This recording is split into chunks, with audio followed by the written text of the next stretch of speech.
Hi everyone, we're going to start now. So very quickly, a few words about Le Wagon. So this place is Le Wagon. So what we are coding bootcamp. So essentially, all of our students are people who are coming from lots of different backgrounds. So we have bankers, we have consultants, we have even people who are just out of high school and they want to learn how to code.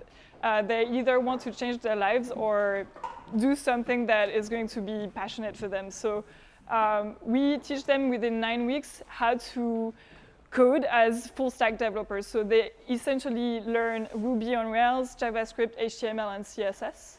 And by the end of the program, they can actually develop a full-fledged web application. I went through the bootcamp myself, so if you have any questions about the program, you can ask questions at the end of the talk. So that's it about Le Wagon. So I'm really excited to welcome Nick tonight. So Nick, who's a software engineer at the Ethereum Foundation. So I worked in the cryptocurrency industry myself for 2 years, so Ethereum has always been like a really impressive project. So thank you for being here with us tonight. My pleasure.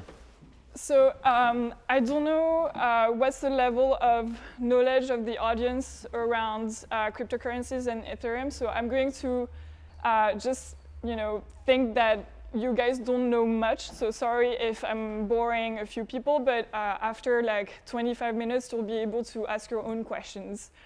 So no worries. So my first question is going to be a kind of basic one. How would you essentially explain Ethereum to your mom if you had to? So I guess it would depend on who my hypothetical mum is. Usually I start by asking people if they've heard of Ethereum, and when they say no, I ask them if they've heard of Bitcoin. And when they say yes, I say it's like Ethereum is like programmable Bitcoin. In more detail, it's a way of maintaining if my mum was a programmer or an engineer of some sort, I would say that it's a shared ledger where you can write programs that govern how you update the ledger. So basically you can all agree on a set of entries into this ledger that specify things like the balance of different accounts and how balances should be moved around, but also just general variables like the number of times something's been called or somebody's name or whatever. And you can define a set of rules that are also baked into the ledger which specify what updates are allowed to be made and who can make those updates.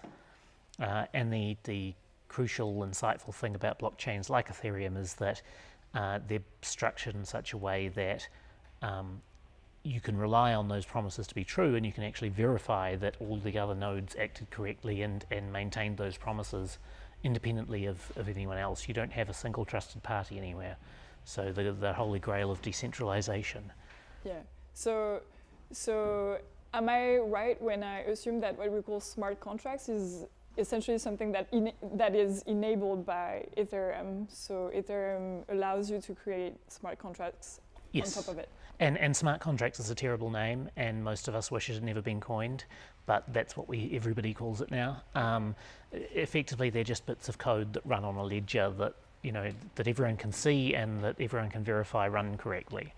Okay, cool. And so my next set of questions is going to be more around yourself and what you do at the Ethereum Foundation, and why did you get into the Ethereum and cryptocurrency world, because it's quite of a choice. I know myself. So what were you doing before joining the Ethereum Foundation? So I joined about 18 months ago, and prior to that I was working at Google as a software engineer.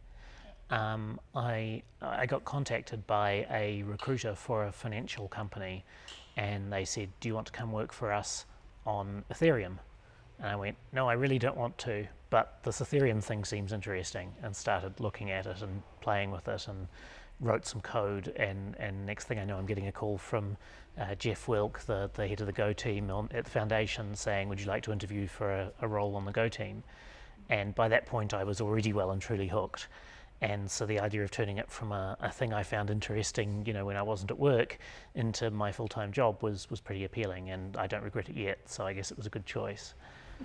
16 months, I guess you've had like the occasion to see like it's enough to see if you're going to regret it or not. Well, my first day was a Monday, and the previous Friday was the DAO hack. So if I was going to bail, then that was probably when I would have bailed. Yeah, definitely. Okay, cool, good to know. And so, what do you do? What do you do? Like, because like for me, like working on a foundation for a coin is very specific. It's not like a company like Google, right? So how does it actually work? And like, how does it work? So in many ways, it's similar in my experience to startups I've worked for, only distributed, and perhaps a little more disorganized. We have a central management. We have an executive director in Switzerland for the foundation, and then we have project teams, each with a team lead. I'm on the Go team, and then we internally schedule our work and set our priorities and so on. And it's reasonably sort of distributed and I guess decentralized. Practically none of us live in the same city as each other, so it's a distributed work as well. But in terms of day-to-day operations, it's a lot like working at a startup. You get together and you plan out tasks and you figure out what needs improving and so on, and work on it, and then see how you did. In terms of what I actually do day to day, I'm on the Go team, which means nominally my job is to help write the Go Ethereum client. In practice, most of my time since I joined has been taken up with ENS, the Ethereum name service, which started off as a way to make it possible for Swarm, the distributed storage system, to have names associated with sites, and then rapidly evolved into this all-encompassing thing that seems to take up almost all of my time now, to the point where we're actually starting up our own non-profit entity to help promote and standardize Swarm. It'll basically be a standards organization. Okay, that sounds pretty cool. I didn't understand a lot of what you just said in the last sentence, so maybe I was the only one or not, but okay. But okay, if you want to ask more questions about this later, feel free to do so. I just don't have the technical background to be able to do so. So my next questions are going to be about Ethereum and the future of Ethereum. And so to me, in the Bitcoin environment, a lot of different people have different visions for Bitcoin and what it should be in the future. So what is your vision of Ethereum and what it's going to be, what it is maybe right now, and what it's supposed to be in the long term, and hopefully that it's the same as what the co-founders have in mind. But yeah. So, for me, its promise is that it lets you build decentralized systems that are sort of intelligent, that run a set of rules that everyone understands, where everyone can verify that they're actually running under those rules. And so pretty much any system you can think of now that requires a trusted party, so your bank or your mortgage broker or the land title registry, or any number of existing systems where you're basically relying on somebody to keep accurate records, and you perhaps have no sort of independent way to verify that those records are correct, could be rebuilt on a platform like Ethereum. And the power of Ethereum over something like Bitcoin is that it's fully programmable. So you don't just bake in the records, you bake in all of the information needed to work with them.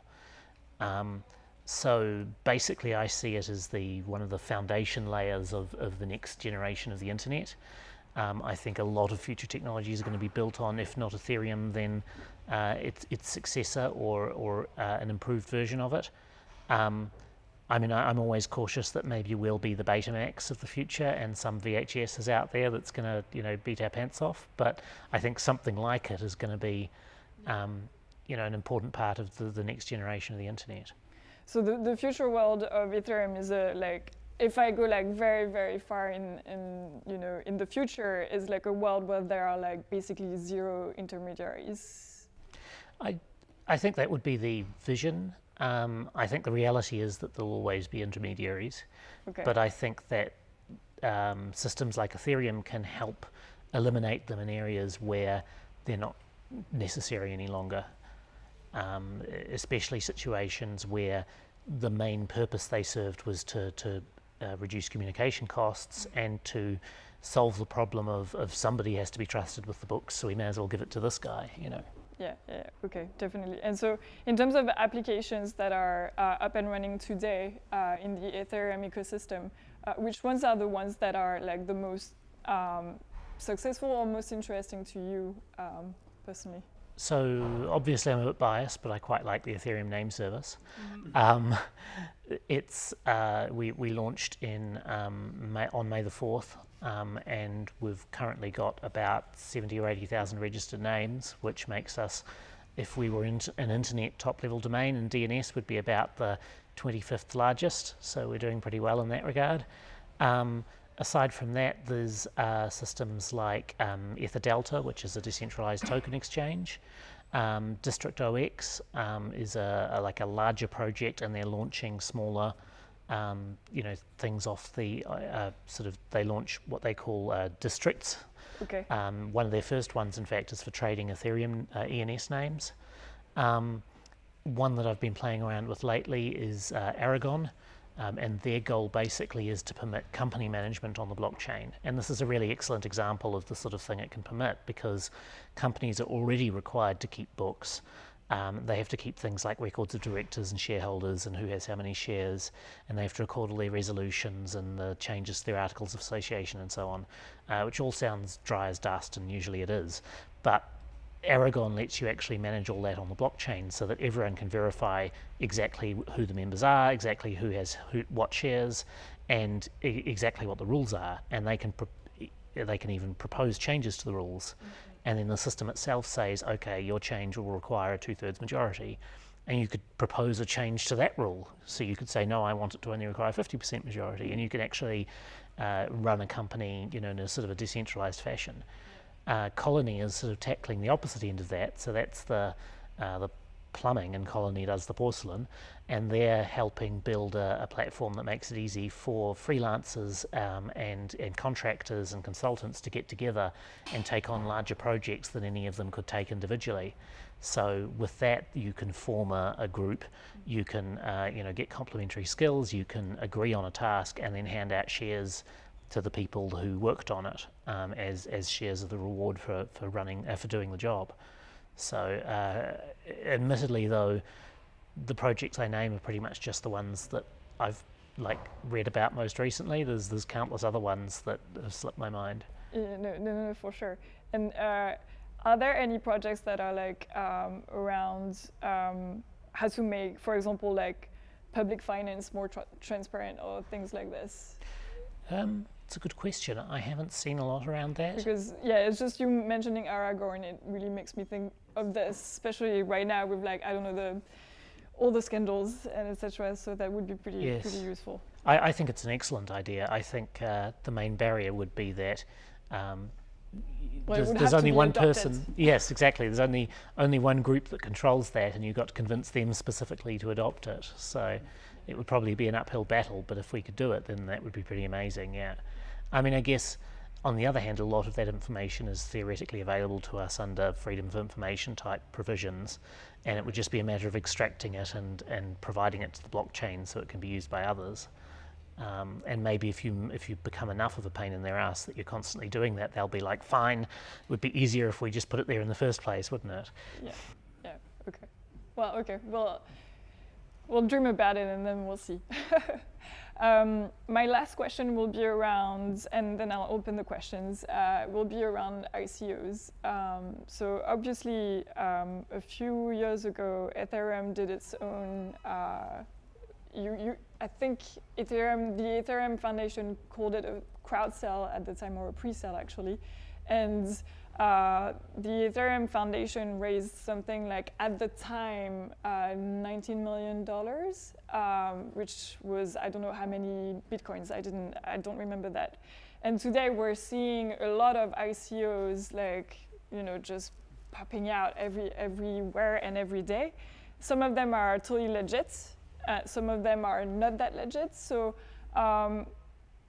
what's your personal opinion about ICOs, and maybe the angle would be, so Ethereum, the Ethereum platform is enabling a lot of those ICOs through RC20, so ERC20, and so like I know like maybe let's not go too much on like negative stuff, but do you think there's something that Ethereum could do about like preventing bad ICOs coming up, or it's not really the role of Ethereum to do any of that? I think that if Ethereum wants to remain a neutral bit of infrastructure, which I think it should, then there's nothing it can or should do about these. I think it's the job of people to try and be critical, which they're obviously often not. But that any effort to make the platform itself intervene in the viability of these things would compromise its usefulness in general. Yeah, makes sense. If I can be permitted a bit of editorializing about ICOs in general, you're right, there is a lot of cool, legitimate stuff out there. There's also a lot of irrational exuberance. Some of my favorite projects that I think are, run by some serious people who can really do the job, and are really going to deliver, and the tech is interesting, have been met with ridiculous fundraisers to the point where I think that they'll actually be less likely to deliver because of the sheer amount of money that's been thrown at them. And if they do deliver, and it's anything short of like establishing a base on the moon, it's going to be looked at as a disappointment because people rate it relative to the amount of funds it raised, not relative to their original goals. If you raise $200 million, even if you do the original thing you said you were going to do, they're going to be, but that's like $1 million per feature, and so I find that a little worrying, and I also worry that when this bubble bursts, and it will, just like with .com, it's going to hurt a lot of legitimate, promising projects. Some of them will go under because they're caught up with all of the nonsense, So I worry less about the obviously crap ones because I feel like people who don't critically assess what they're investing in are going to get bitten one way or another. I worry more about the collateral damage. Yeah, definitely. Well, thank you for this. I'm going to open the questions, so feel free to fire away. No questions? Yeah, okay, thank you. Go ahead. Just looking at scalability of Ethereum, how would you say Ethereum would be able to solve its issues in that? So it's interesting because I remember looking at Bitcoin when it was fairly new and immediately dismissing it because I went, there's no way this can ever scale. This is just a toy, And the same is largely true for every other distributed ledger technology at the moment. But I think we're starting to see some real promise for ways forwards. And I would say there's basically two prongs. One is Casper and proof of stake, which provide a constant factor improvement to performance. So you can fit more transactions in, but the scalability, the big O is still the same. And that's going to likely enable something on the order of a threefold, maybe even more improvement in throughput for something like Ethereum. But the more promising long-term route so far is things like plasma and sharding. Sharding is sort of the idea of you cut the blockchain up into sort of homogeneous pieces that all run independently but communicate with each other. And if you cut it up into n pieces, you have n times the transaction throughput. Things like plasma and sidechains are the idea that you cut the blockchain up into a bunch of heterogeneous pieces where they all do different things and have different capabilities. And that, and specifically Vitalik's vision that he elaborated on at DevCon recently, I think is the most promising one, because it's basically the idea that you start a new blockchain, it uses some form of proof of stake, it's not able to engage and have the same high level of security as something like Ethereum itself, because it has smaller stakers and fewer of them. But what it does is it regularly checkpoints its state to the main Ethereum blockchain, and then through that you can actually achieve the same level of security as the main chain at a much lower cost. And it also means you can innovate faster. You can build an entirely new type of chain and launch it and just checkpoint it to the main chain and evolve that way. So Vitalik's suggestion is that over time Ethereum would effectively become the base layer, and it would become quite conservative in terms of upgrades and improvements and so on. but it would only be used to prove the state of all these subchains chained off it. And I think that's the most promising approach at the moment. But I think and hope that more will come up in the future, because while that's a big improvement, it also leads to communication difficulties between these different subchains. It makes writing some types of applications harder because they have to rely on these asynchronous messages between chains and so forth. So I'm optimistic that we'll come up with something closer to the scalability holy grail, but I think that in the medium term we've got some pretty promising approaches that will keep us able to build new stuff without running out of transaction capacity. Yeah, just a basic understanding question. What is the Go project and what is EMS? Sorry, the what project? You said part of Ethereum Go. Oh, Go, right. Sorry, I thought you said the God project, and I thought surely no one would call something that. The Go team maintains Go Ethereum, or Geth, which is one of the two main Ethereum clients that are out there. The other one's called Parity, and it's run by an external company called Parity Technologies. So basically, if you want to synchronize to the Ethereum chain and do transactions on it, you're pretty much either running Go or Parity. And ENS is the Ethereum name service. It is to Ethereum what DNS is to the wider internet. Basically, the idea is that for any Ethereum resource, such as a contract or an address or anything else like a swarm site, you can associate a name, a human readable short name, and then users can type that in anywhere they would type in an Ethereum address, which starts with OX and is 40 characters long and completely impossible to remember, and get the same resource. And we launched that less than a year ago. It's got pretty good support in most of the mainline wallets, but it's still a work in progress. Notably, practically no exchanges support it, and only some, maybe about half of newly launched apps supported out of the box. So we're still working on adoption, but the goal is that nobody should have to type or copy and paste obscure addresses. They should be able to interact with it the same way they interact with the rest of the internet, where you never type an IP address unless you're a developer. Yes. Yeah. So my question is about launching DApps. When you launch a DApp, you can't change the code, right? So let's say, for example, you launch one and it goes well, and it's doing really well for a year or 2 years, and there's a ton of data inside or associated with it. Let's say at that point you want to change it, right, build upon that company. What can you do? So first off, to clarify, what people call dApps or DApps, or I've heard about half a dozen ways to pronounce them, generally have two components. You have the front end, which is JavaScript and HTML and so forth, and obviously that's quite easy to change. And then you have the smart contracts, which is the back end and is immutable. There's a few common approaches, and it kind of depends on what sort of application you're building. So the example I gave earlier of EtherDelta is a decentralized on-chain token exchange, and the way they do it is they don't have any built-in transition mechanism, but when they launch a new version, they update a reference to point to the new version, and all of the existing sale activity stops, basically, and people can withdraw their tokens from the existing version and empty the exchange out, basically, and then start the activity again on the new exchange. So if your smart contracts rely mostly on transactional data, like something like an exchange does, then that's a fairly easy approach. If your smart contracts rely on longer term data, then you have a couple of options. One is that you deploy a sort of a proxy contract, and that proxy contract forwards all calls to whatever the current backend contract is. So it retains the data, but none of the code behind it. And then some other contract provides the code, and you can swap that out at any time.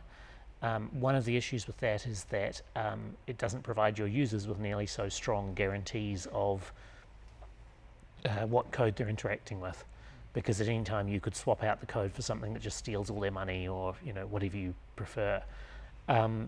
So other approaches take a sort of an intermediate approach. So for instance, you have a central contract which enforces some basic rules that you expect will change infrequently, and that calls out to modules that have very specific responsibilities. So they call things like an authorization module which asks the question, can user X do action Y? And all it can do is return true or false. And they call out to an external exchange module which then interacts with some other contract. And each of those can be upgraded independently, but have limited scope, and the upgrades can be scheduled in a way that users are aware of the change in behavior. And a third option is that you use a structure like ENS, where you have a central registry contract, which basically just contains mappings from, for example, names or functions to the contracts that implement them. And of course, hybrids of all of those approaches. Mostly it comes down to what your app is going to look like and what your data storage looks like as well. And just to add another one, you can potentially just write an entirely new contract, provide a sort of a migration path where you manually copy over all the data to the new contract, and then you basically flip a flag that says no more imported data, and then the normal rules establish themselves. And anyone can then verify. They can look at the old contract, look at the new contract, check the data's the same, check that you've closed the master switch so you can't change that anymore, and presto, you have the new contract. But basically it's still an evolving sort of state of the art, and it depends on what you want to do. So as a user, how would I know you've not just switched into a new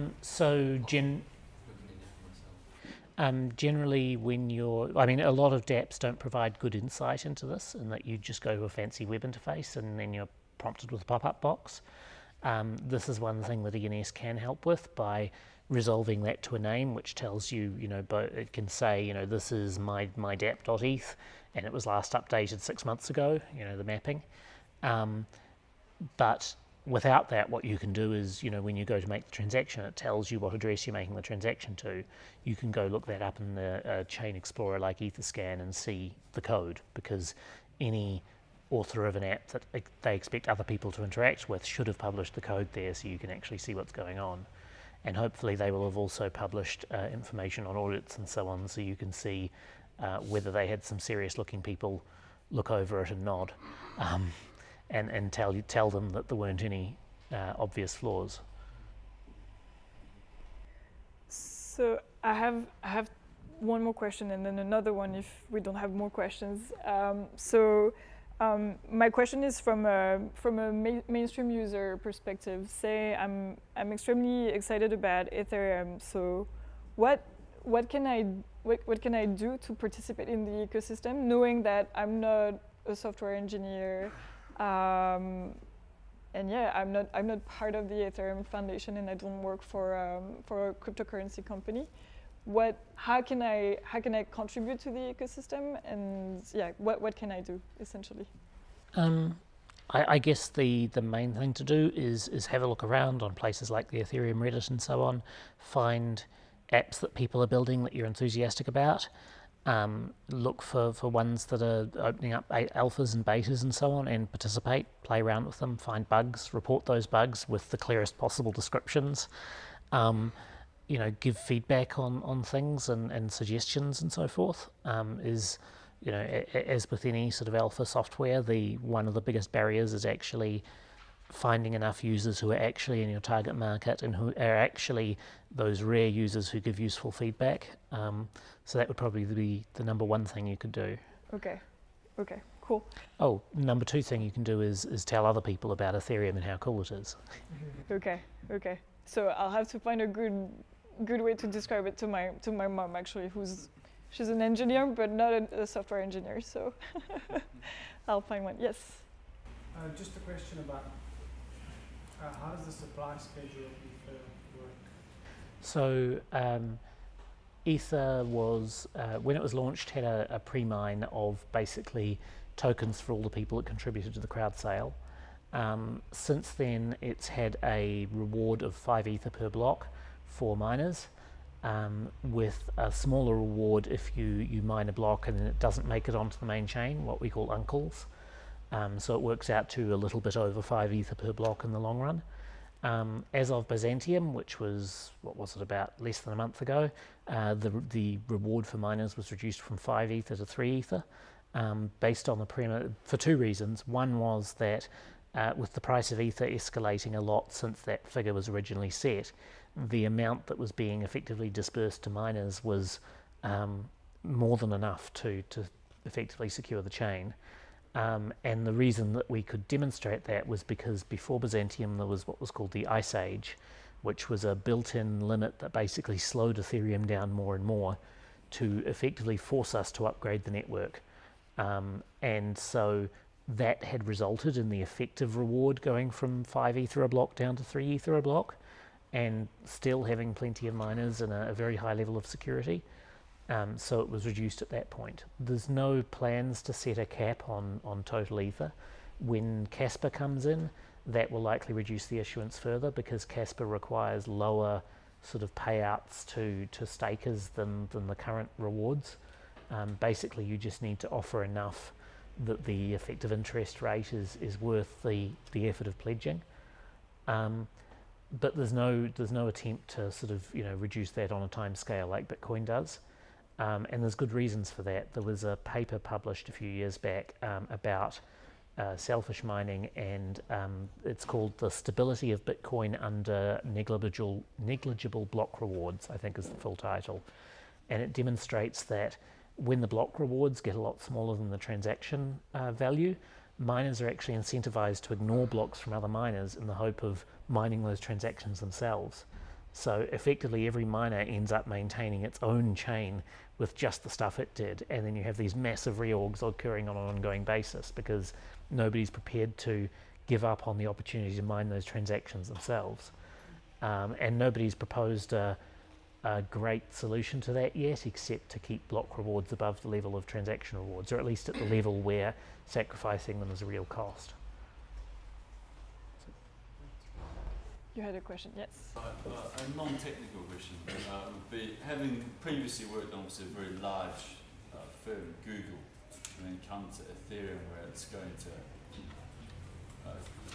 have a big effect on other large organisations or networks. Do you get the impression, having seen one and the other, that quite a few ideas for how to use Ethereum are kind of like an unnecessary parallel evolution, and that, for example, the way to run a company using a blockchain will actually just involve as much work and hassle as running the company the way we're doing now? So I do see a lot of let's do X but with blockchain type startups, and some of them are to be honest, pretty damn stupid. I wouldn't include something like Aragon in there though, because having run a very small company myself, one person, and even then it's a bit of a pain in the ass, and anticipating opening a larger one, a non-profit with many users and many and several board members and regular meetings and stuff, and having played with Aragon, I actually think they are offering something that makes it easier, especially if your company's membership is distributed around the world, so your general meetings can't necessarily be held in an office where everyone raises their hands if they agree with the proposal. But at the same time, yes, I do see a lot of really quite silly ideas, and I don't really want to call out names because some of them are in London and they might be here. But yeah, there are definitely projects out there where basically their main premise is, let's take this existing well-known product and add blockchain to it, where actually the blockchain doesn't add a lot, because blockchains are incredibly inefficient compared to regular sort of centralized computing. They don't automatically give you any benefits in terms of like interacting with humans or anything that you can't get with regular communications. Where they excel is at building and proving consensus amongst people with different objectives and conflicting interests. So if you can point to an area where that is the case, then maybe there's innovation is possible. But when you look at a lot of existing things, often it just doesn't make sense. I don't know whether that was satisfactory or not. Yeah, I saw a few other. Yeah, Luca. My question is, talking about there's, I guess, two types of tokens that are lost in an ICO. One is security type, and the other one is utility token. So speaking more on the utility side, like from the ICOs you've seen, and just from your own interest, what you've researched or seen, what are some of the characteristics of good utility tokens? or bad ones, but I guess you kind of answered that also in the previous question.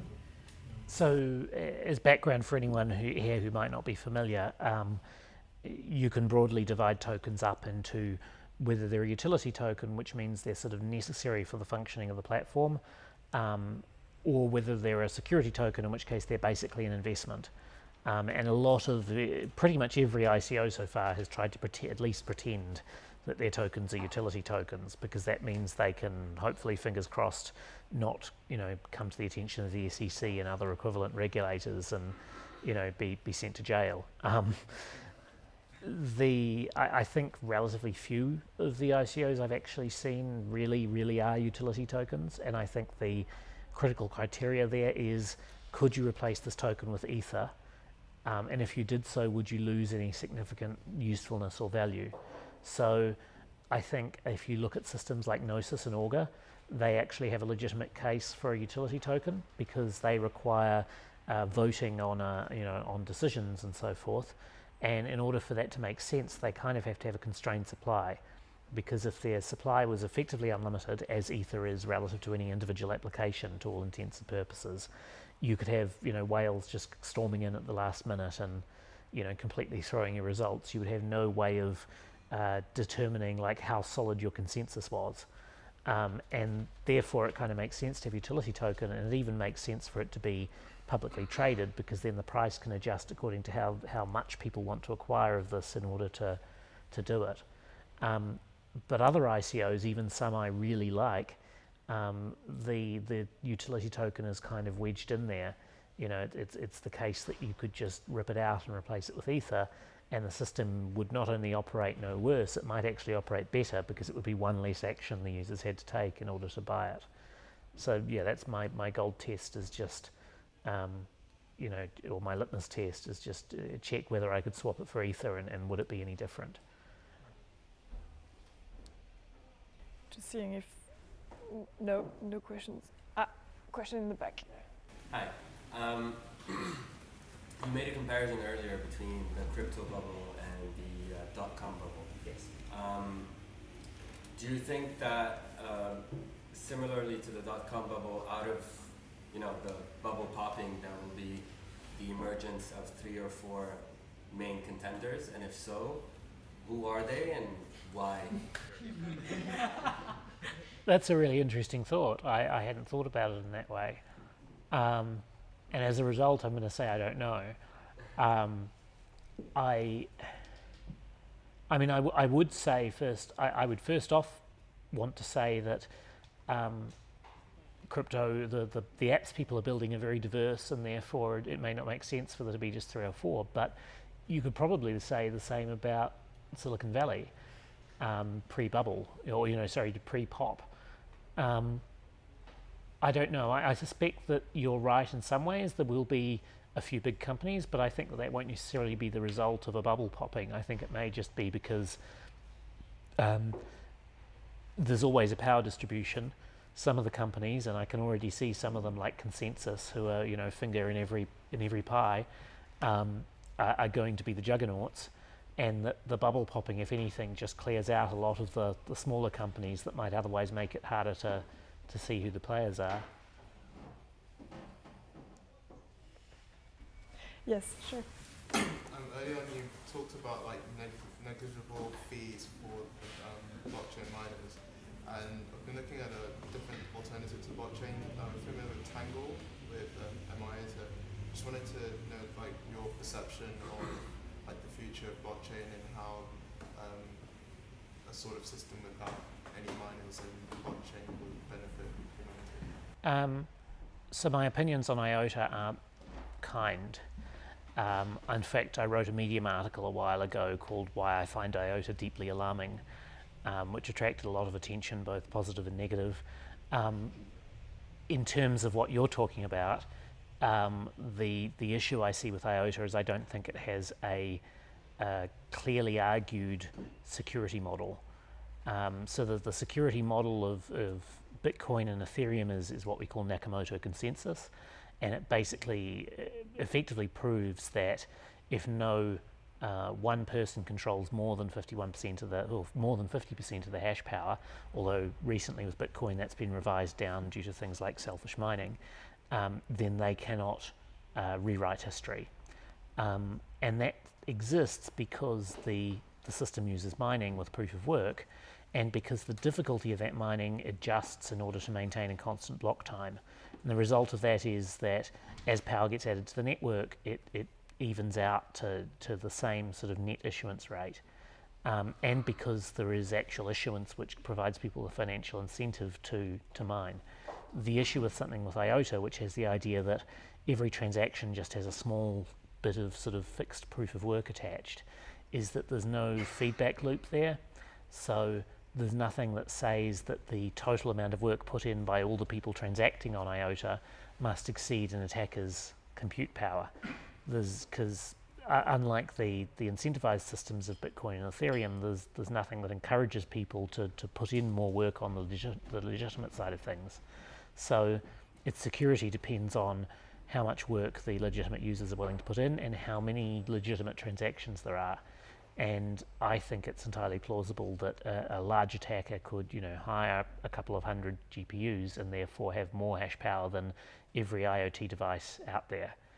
And I could be wrong, but I don't think that the IOTA folks have put out a paper that demonstrates that I'm wrong, if you see what I mean, or that demonstrates, what the security bounds of this model is. There are other non-proof of work non-chain schemes out there. One that's got a lot of attention lately is called Hashgraph, which has a novel way of generating consensus. I think what they've got is interesting. It's in their published papers, it's only about private networks, so it doesn't deal with proof of work or proof of stake. It's a fixed validator set, but it's also patent encumbered. And basically, when I discovered that, I stopped reading about it because I'm really only interested in things I can work on publicly.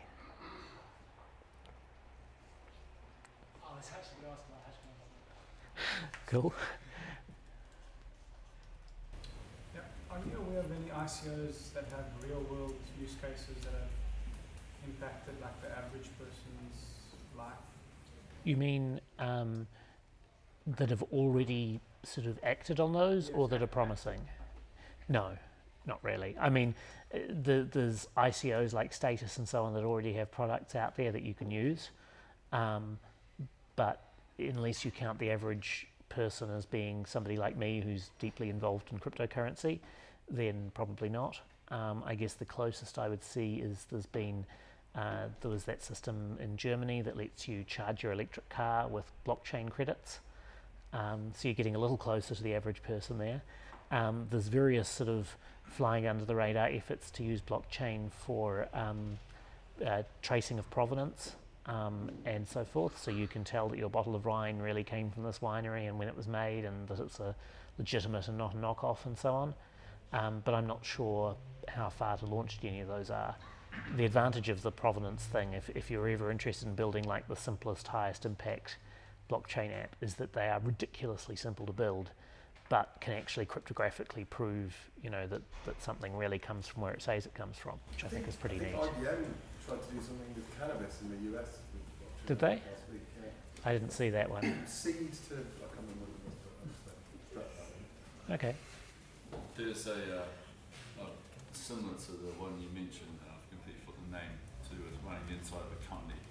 There's a blockchain for proxy voting, where the shareholders just come online now.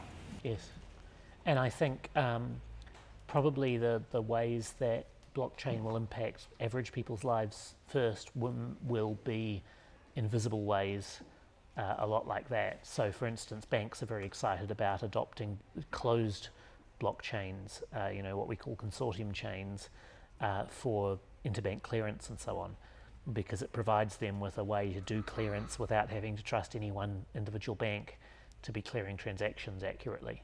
And may not be long before some countries or parts of countries are running on those without people ever being aware of it, except that maybe their transaction gets processed faster. Because I learned recently that in the US, the way interbank clearance happens is that every bank uploads a CSV file to an FTP server once a day, and then the Fed runs this gigantic batch job which basically sorts all of the lines into the appropriate output banks, and then all the banks download the new CSV files from the FTP server. And I think they recently upgraded to SFTP, which is hooray, but that's why it takes at least a day. So in the last couple of months, the price of Bitcoin has gone from like 4,000 or 5,000 to 8,000, and the price of Ethereum has stayed relatively stable. In your opinion, is there a good reason for it? I said this beforehand. I don't speculate about price because the one thing watching the markets have taught me is that I'm completely unable to predict anything. None of it makes any sense. But in terms of the technology behind blockchain and the technology behind Ethereum, because with Ethereum you've got proof of stake coming up, you've got the scalability improvement, whereas with Bitcoin it doesn't seem like.